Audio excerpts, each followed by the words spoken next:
सरकार को पास भेजे थे और सरकार ने कुछ हमारे को आश्वासन दिया था कि भैया आपके मांग पत्र पर जल्द ही कार्रवाई की जाएगी, लेकिन आनंद फानन में चुनाव होने के कारण हमारी सरकार से बातचीत नहीं सिरे चढ़ी। हम चाहते हैं कि सरकार अब बन गई है, सीएम भी वही है, तो हमारी बात मांगे जो डिमांड है उनको सरकार हमारी बातों पर गौर करे।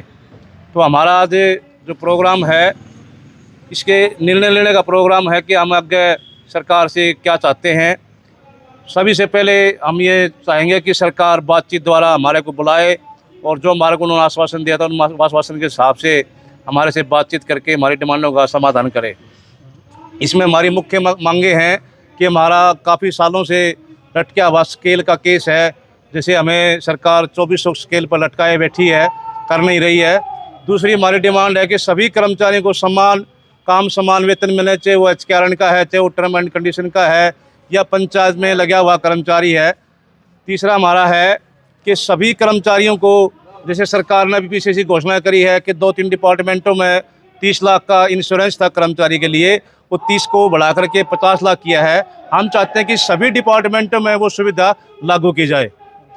अगर सरकार अब भी बात नहीं मानती, वार्ता नहीं, अगर सरकार अब भी हमारी बात नहीं मानती है तो पहले हमें सभी अपने जो प्रोग्राम हमारे हैं हम इस सभी मंत्रियों को, विधायकों को ज्ञापन देंगे, उसके बाद हम अपने आंदोलन की रूपरेखा बनाएंगे।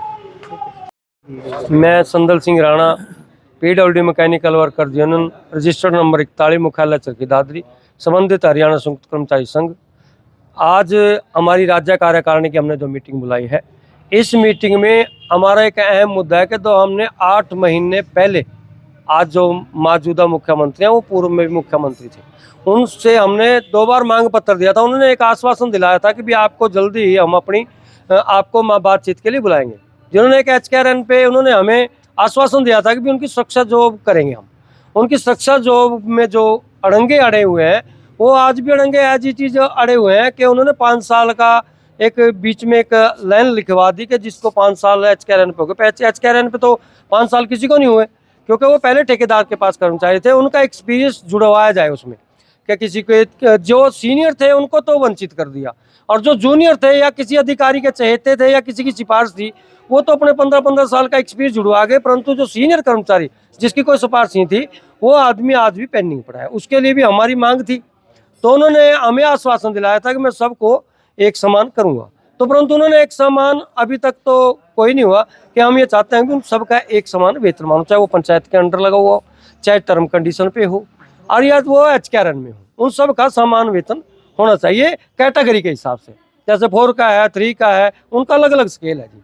ऐसे ही हमारी 4th क्लास का जो कर्मचारी है वो उसको पदोन्नति तो दे देंगे, क्योंकि उनके तीनों एसीपी लग चुकी हैं, उनको 2000 ग्रेड पे ले रहा है, उसको 1900 का ग्रेड पे देते हैं, उसको देने की बजाय उल्टा उसका छीनते हैं। 650 रुपये उसकी तनख्वाह भी कम होगी, 2 साल वैसे नौकरी के कम हो गए। सरकार को फायदा ही फायदा है प्रमोशन करने पे, पर 2400 का स्केल देने में गुरेज कर रहे हैं, उनको नहीं दिया जा रहा।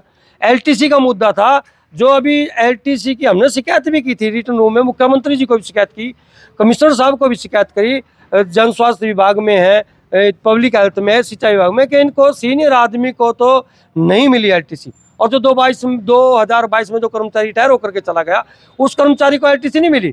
जिनके अभी 2018 में लगे हैं, 19 में लगे हैं या कोई बाद में लगा है, उनको तो एलटीसी दे दी, क्योंकि वो या तो वो पैसा दे के का पास करवा के लाए हैं, या फिर सरकार के हमने जो चिट्ठी दी है, हम ये चाहते हैं सरकार उसमें निष्पक्ष जांच करे, दोषी के खिलाफ कार्रवाई करे और सीनियर आदमी वंचित न रहे।